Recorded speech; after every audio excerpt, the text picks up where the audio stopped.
চোখের পাতা লাফানো কি অশুভ নাকি কোনো রোগের লক্ষণ? আমরা অনেকেই হঠাৎ করে চোখের পাতা লাফাতে দেখা দিলে ভাবি এটা বুঝি কোনো অশুভ কিছু ঘটার ইঙ্গিত। কারো কারো বিশ্বাস ডান চোখ লাফালে ভালো কিছু ঘটবে আর বাম চোখ লাফালে খারাপ কিছু। কিন্তু চিকিৎসা বিজ্ঞান এ বিষয়ে কি বলে?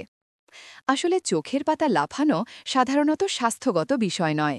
বেশিরভাগ সময়েই এটা ক্ষতিকর নয় এবং কিছুক্ষণ পরেই আপনা আপনি ঠিক হয়ে যায়। তবে কখনো কখনো এটি শরীরে ভেতরে থাকা অন্য সমস্যার ইঙ্গিতও হতে পারে। অনেক সময় হঠাৎ চোখের পাতা কাঁপতে শুরু করে। এটা আমাদের প্রায় সবারই কোনো না কোনো সময় হয়েছে। অনেকেই ভেবে চিন্তায় পড়ে যান এটা কি কোনো অসুখের লক্ষণ কিনা। এই বিষয়ে দীন মোহাম্মদ চক্ষু হাসপাতালের চক্ষু বিশেষজ্ঞ ডাক্তার মো আরমান হোসেন রনি গণমাধ্যমে জানিয়েছেন, চোখের পেশি যদি শক্ত হয়ে যায় তখন চোখের ওপর বা নিচের পাতায় অস্বাভাবিকভাবে লাফানোর প্রবণতা দেখা দিতে পারে। এটাকে চিকিৎসা বিজ্ঞানে বলা হয় ব্লেফারোস্পাজম। কেন লাফায় চোখের পাতা? চোখের পাতার ভেতরে ছোট ছোট পেশি থাকে যেগুলো স্নায়ুর মাধ্যমে নিয়ন্ত্রিত হয়। যদি কোনো কারণে ওই স্নায়ুতে চাপ পড়ে বা সমস্যা দেখা দেয় তাহলে চোখের পলক কাঁপতে বা লাফাতে পারে।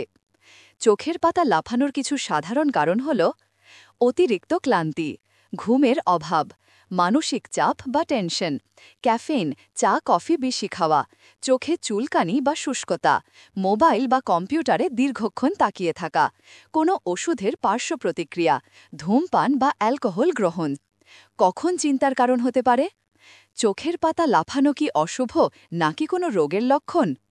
চোখের পাতার হালকা লাফানো স্বাভাবিক হলেও যদি এটা বারবার হয় বা দীর্ঘ সময় ধরে থাকে তাহলে সেটা গুরুত্ব দিয়ে দেখা উচিত। বিশেষ করে যদি এর সঙ্গে দেখা দেয় চোখে ঝাপসা দেখা, চোখ লাল হয়ে যাওয়া বা ফোলা, চোখ পুরোপুরি বন্ধ হয়ে যাওয়া, মুখের একপাশে অবশ ভাব, চোখের ওপর পাতায় টান টান অনুভব।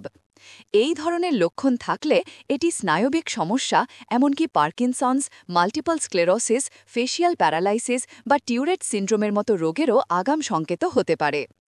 চোখের পাতা লাফালে করণীয় কি? চিকিৎসার প্রয়োজন হয় না এমন হালকা চোখ কাঁপার সমস্যা কমানোর জন্য কিছু ঘরোয়া অভ্যাস সাহায্য করতে পারে।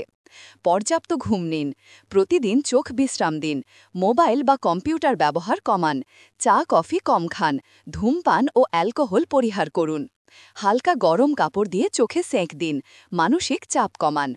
চিকিৎসকের কাছে কবে যাবেন? যদি চোখের পাতা লাফানো নিয়মিত হয়, 1 সপ্তাহের বেশি স্থায়ী হয়, চোখে ব্যথা, ফোলা বা ঝাপসা দেখার সমস্যা হয়, মুখের একপাশে অবশভাব দেখা দেয়, তাহলে অবশ্যই চক্ষু বিশেষজ্ঞ বা নিউরোলজিস্টের পরামর্শ নিন।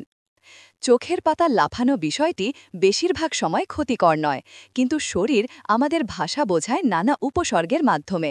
তাই সাবধান থাকুন, সচেতন থাকুন। শরীর যদি কিছু বোঝাতে চায় শুনে নেওয়াই ভালো। গ্রন্থনা অধ্যক্ষ মহসিন আলী আঙ্গুর, সম্পাদক ও প্রকাশক মুজেবনগর খবর.com, মেহেরপুর।